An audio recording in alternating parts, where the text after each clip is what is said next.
Hi everybody. Today we're going to go over naturalizing a denture base with Gradia gum. It is a composite material. I prefer composite materials over acrylics, which are polymethyl methacrylates.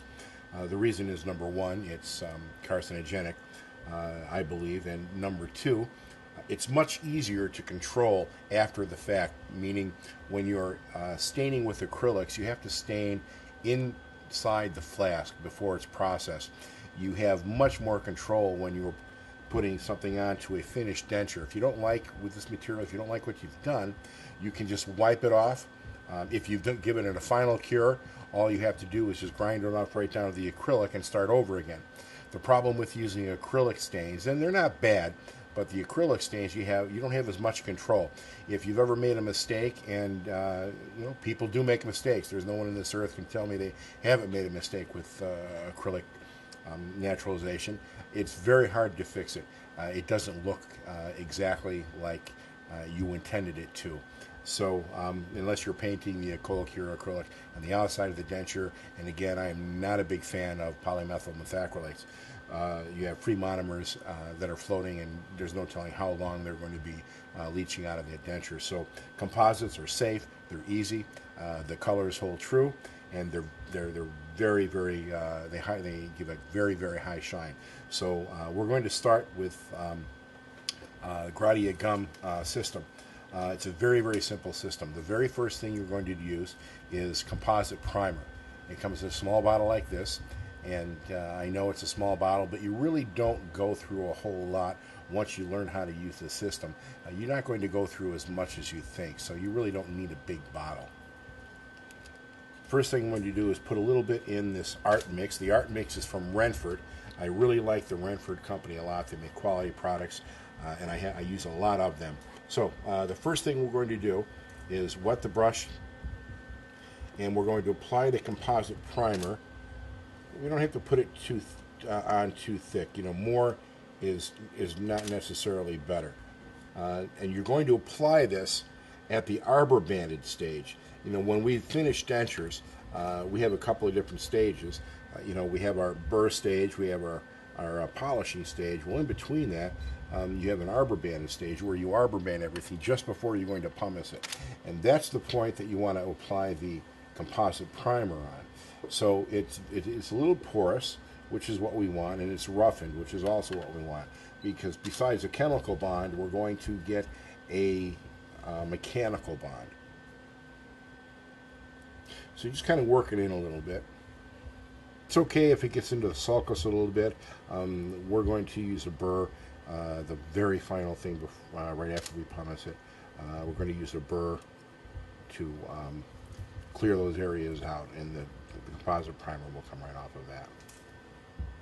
Now notice I am placing the composite primer over the whole denture, the pink areas. And then we're going to give it a cure. I'm going to cure this for 3 minutes, and I'm laying it on a little bit thick. That's the denture painted with the air barrier coating. We're going to place it in the Labolite. I'll give it a 3-minute cure. Okay, the next step, we're going to apply GM36. The GM stands for gum modifier. Now these are all composites, so you can mix and match to anything you want. Once you get used to the system, you can come up with a lot of different colors and a lot of different methods to naturalize a denture base, or for that matter, a composite crown. We're going to be using the GM36 as a wash. We want the denture base to look like it's a mottled look, because if you look in the mouth, if you look into an edentulous mouth, you'll see that the tissue is not really just one pink color. There's translucency to it. There's a mottled look to different colors from when the bone is close to the tissue, when it's further away from the tissue, depending on the blood flow and the papilla attachments. So what we're going to do is use it in kind of a washed look, and I don't want it all to be one uniform color like a dark red such as the GM36, because we have chosen a specific denture base shade too.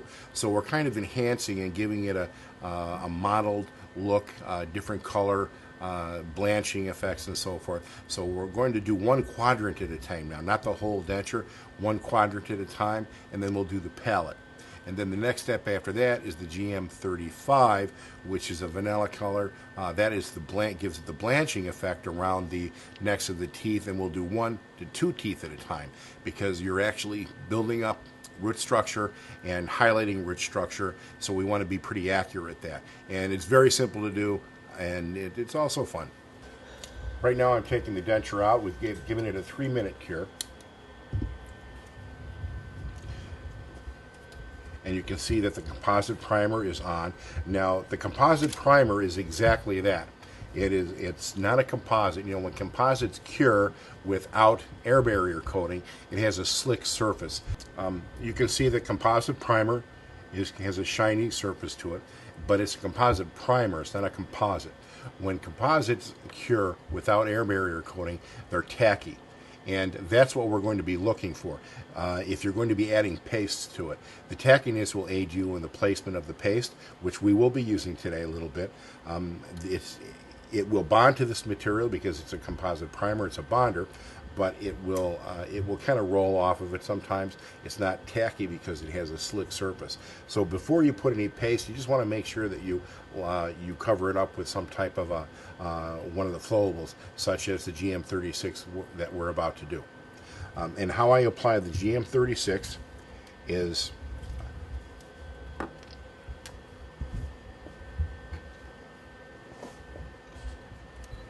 I'll put some of the GM36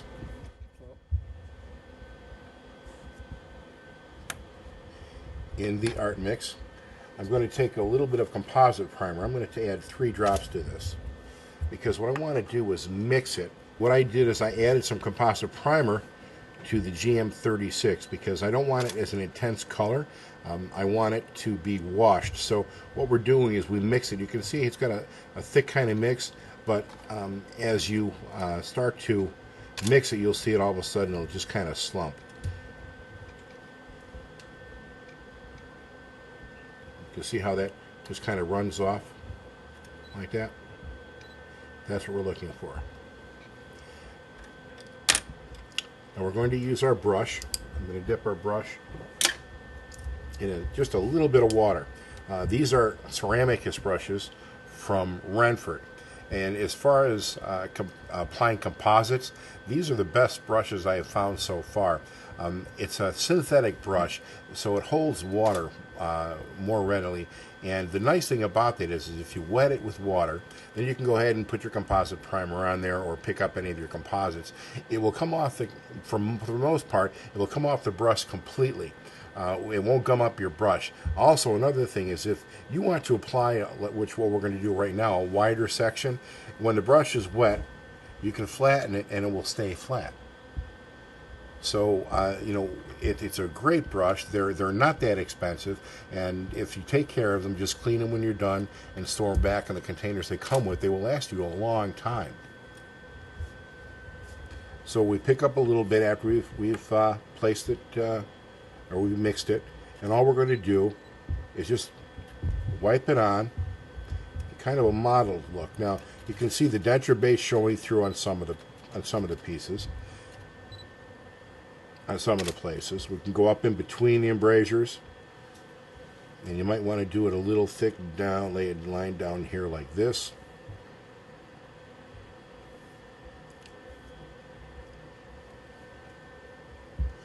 I'm going to give, I kind of like that. If you can see that real quick. Okay. I like that, so I'm going to give that a quick freeze. Just a 10-second freeze, that's all we need. And once it's hard, we don't have to worry about it flowing. And I'm going to continue around now. I usually do about a quadrant. I just happen to really like what I did, so I wanted to make sure I froze it. 10 seconds is all it really needs.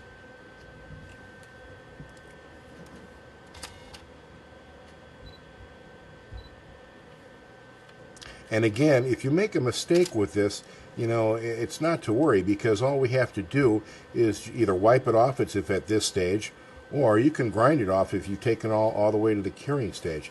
You know, and it'll go right, you just take it right down to the acrylic base again. You can start all over. And it's much harder to do that if you're using acrylic stains. Also, You know, if you are using an acrylic stain in this fashion, and they do make a few products like that, and they're not bad, the problem is they have monomer in them, and you're going to be smelling monomer.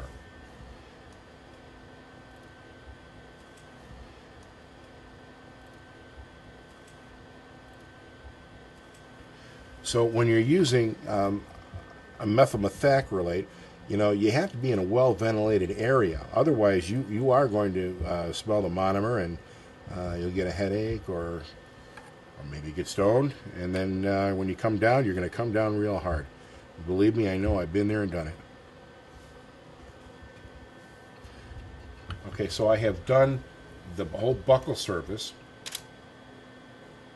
and I want to compare the two. I'm not looking for anything that is completely and totally bilateral. You know, it can be different. I might add a little bit more over here. And right around the borders, or maybe I'll just leave that. Okay, so now we're going to do the palette. And the same thing with the palette. All I'm going to do is just kind of wash it, just like this.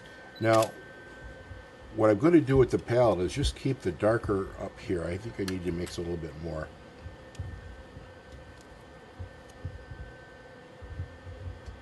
What I'm going to do with the palette is outline the rugai that I placed in there, that I carved the rugai in the wax.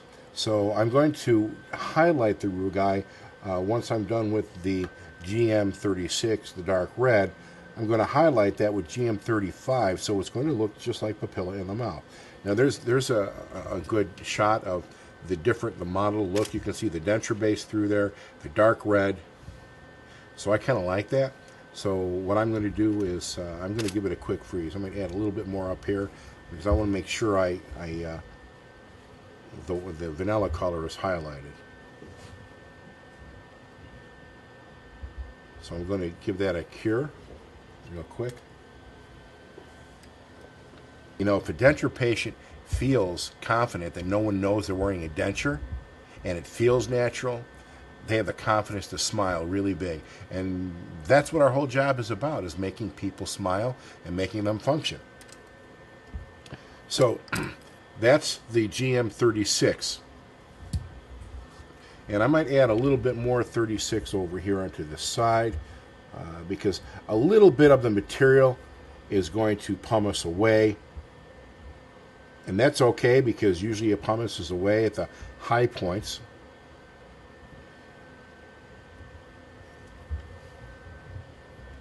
So what's left is the natural looking tissue.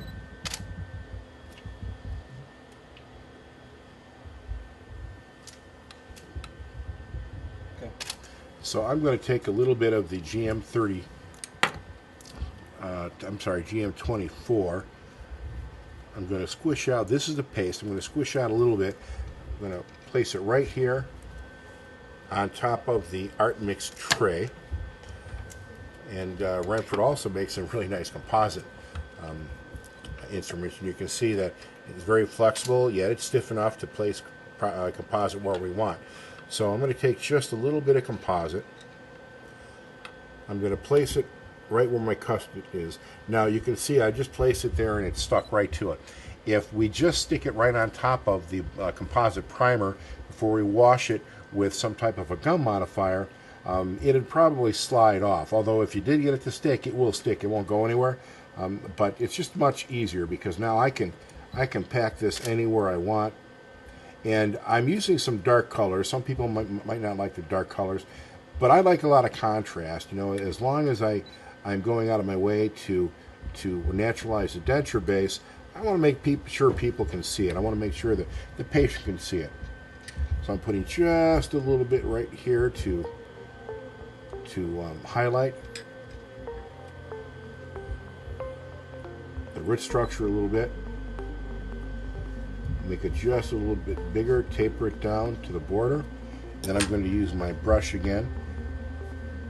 And also the composite primer can be used to dilute materials. It can be used to smooth, to bond the materials.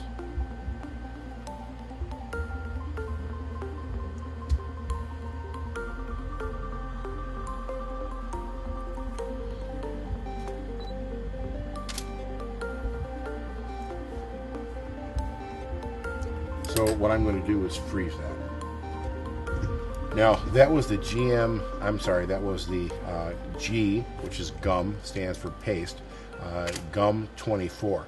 They also have a gum 22, which is a little less pink, not as intense. But the gum shades, the pinks, are a little more dense color. They're more opaque. So on top of this, I'm going to highlight this with the GM35, so it looks like you'll see dark pink behind it, which is the G24, but you'll see the light color of the GM35. So this actually does become intrinsic. And one of the things, somebody made me laugh some time ago, they told me that the acrylic stains are intrinsic, when you put them in the flask. But, what they didn't realize is when you put it in the flask, just because it's in a flask doesn't mean it's intrinsic. You're putting the acrylic stains on the buccal surface of the flask and packing behind it. So it's still on the buccal surface. It's just a matter of how you layer your acrylic. And again, if you make a mistake, it's very hard to fix. That's why I really like composites. And plus, they're odorless, colorless. I don't know if they're tasteless. I never put it in my mouth. But okay, now I'm going to add a little bit of composite. The G again, 24 to the other side. A little bit of an angle back because the teeth are not straight up and down in our mouth.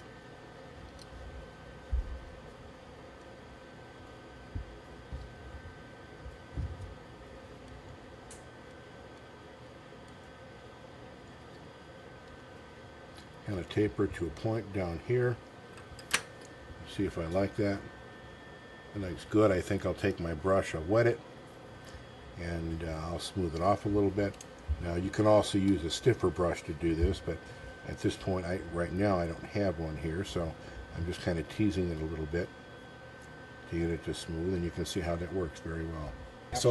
So far the applications we have now were the composite primer, GM36, which is the dark red, and I added a little bit of the G24 gum paste over the cuspids to give it a little bit more rich structure. And the next thing we're going to do is use the GM35.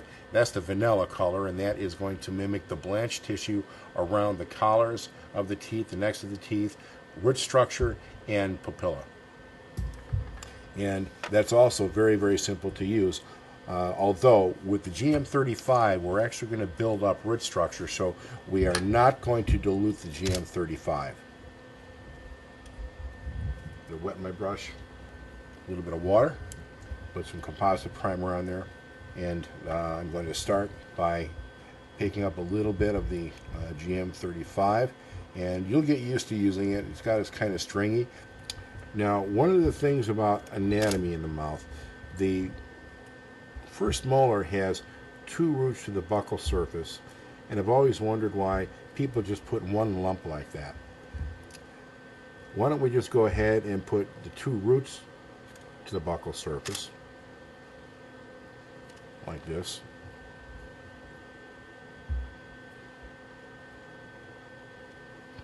And we'll make that a little bit neater as we go along. But put 2 roots to the surface like this. And when we polish it, it actually looks like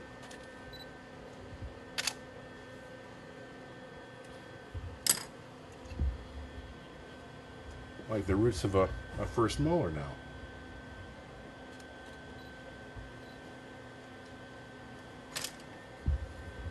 Also, I'm set up here in a specific way. The step light is on my left-hand side. I'm right-handed, so I hold the appliance in my left hand. I want to be able to make sure I can just hit the step light real quick, cure it, and bring it back to my right hand and do more application. Also, I keep my composite on my right-hand side away from the light on the left. That way it doesn't cure as I'm using it.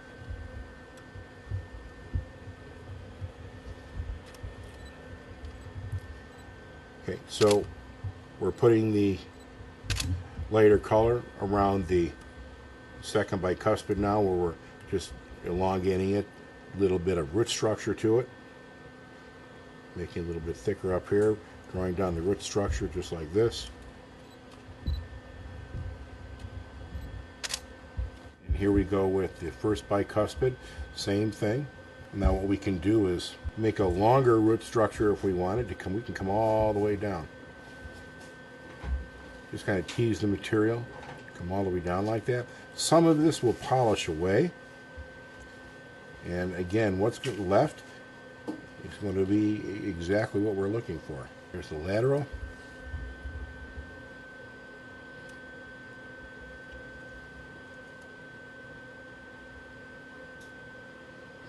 We're not going to make the root structure of the lateral as long as the cuspid, or even the central for that fact. If you get any material in the sulcus, you can just take it right out with the brush.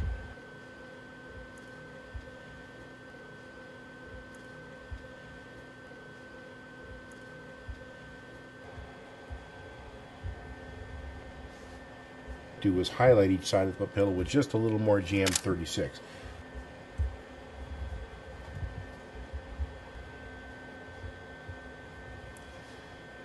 And again, I'm going to use material to make two roots to the buccal surface. Kind of compared it to what I had on the other side.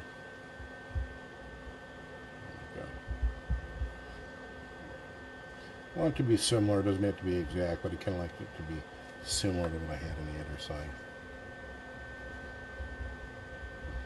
Give it an optical illusion. I'm going to put a little bit more on each one of these root structures here, like this.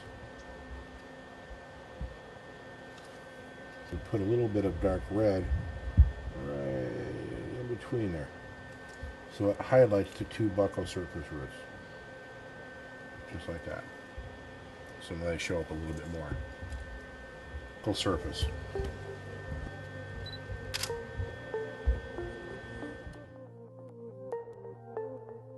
What I'm going to do is highlight the rugae. Okay, it's very simple to do. We're just going to draw a line and we're going to highlight the rugae that we placed or carved in our wax up. Now I have to work kind of fast with this, otherwise it will slump. Now it does come off of the denture base a little bit, so it's a bump, which is what rugae is. But when you pumice it and polish it, it's going to flatten out to be exactly what we're looking for. It's just the way it works out.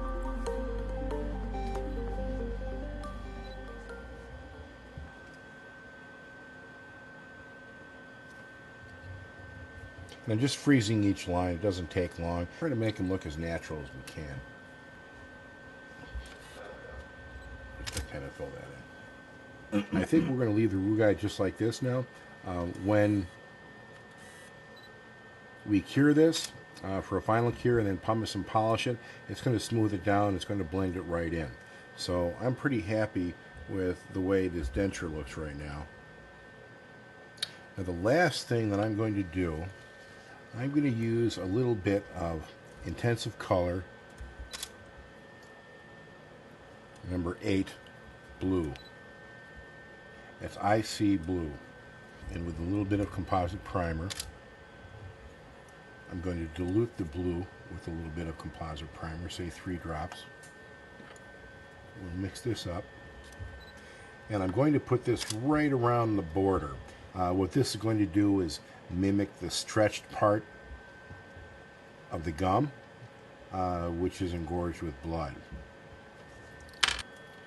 I'm going to do this all the way around this first quadrant, and then I'm going to wipe it off with a bigger brush. Because I just want a little bit of highlight.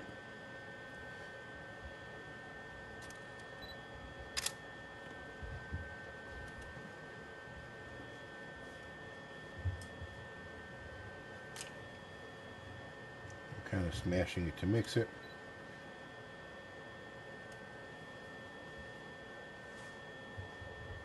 Most of that will pumice off.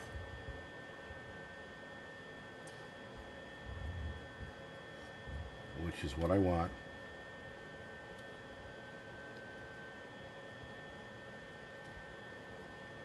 Painting, see how thick I am. It looks kind of weird, doesn't it? But remember, I want this to come off.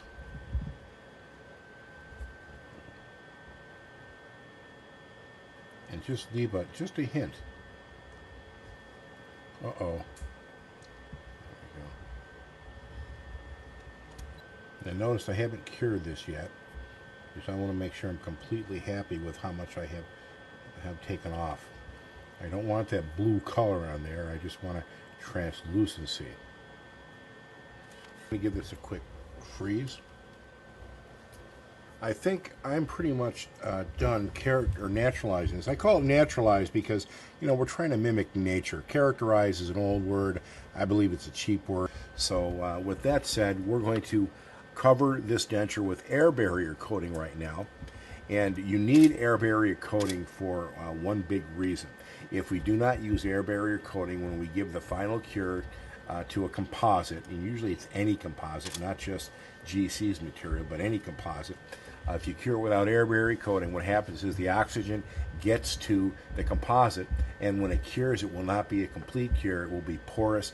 It will absorb odor. It will absorb stains like nobody's business. So we need to cover the denture completely with an air barrier coating. And the air barrier coating is very reasonably priced. And you have to do it. It's just part of the procedure. If you don't, you're going to end up with an awful lot of problems.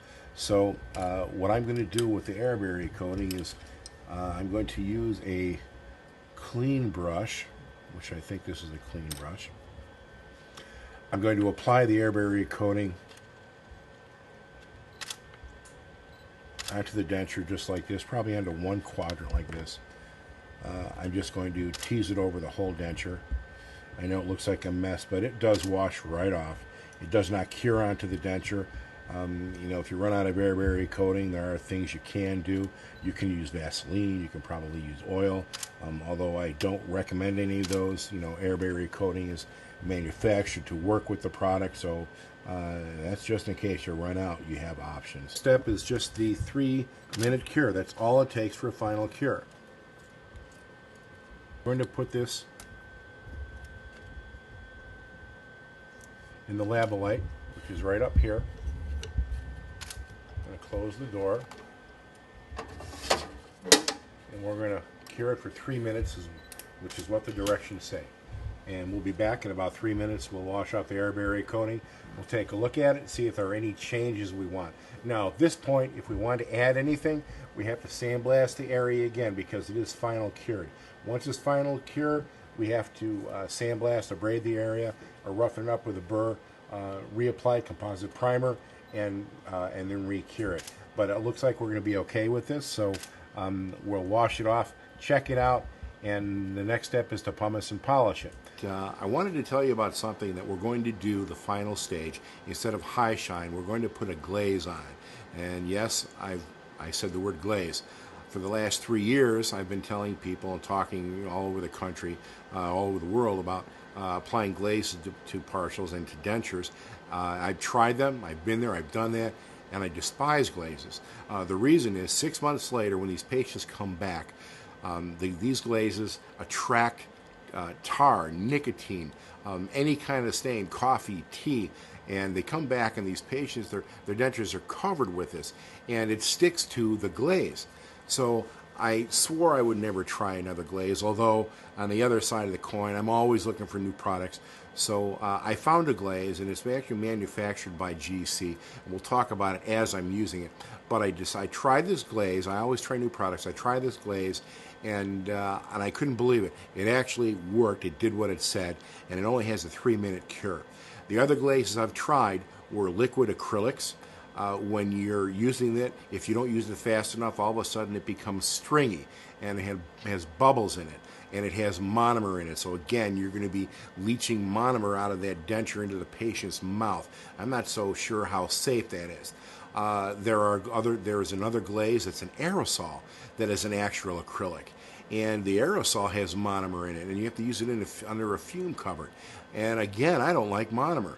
So some of the other light cured glazes, they take 10 minutes to cure them, and it's a little too long because it takes so long to use it or to cure it, and they still absorb odors. What we're looking for is something that cures fast, that doesn't need an air barrier coating because it's not a complete composite.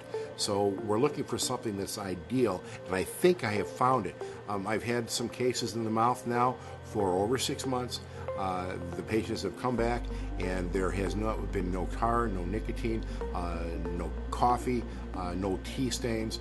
So I'm hopeful that another 6 months are going to roll around. When they come back, we won't have any problems. So I think I found something finally that works. So you know what? In 6 months, I'll come back and I'll give it another yay or nay, and I have a feeling it's going to be a real good yay. So anyway, let's take a break, and we're going to come back, look at the denture when it's finished, and then we'll pumice and we will apply the glaze, and then I'm going to go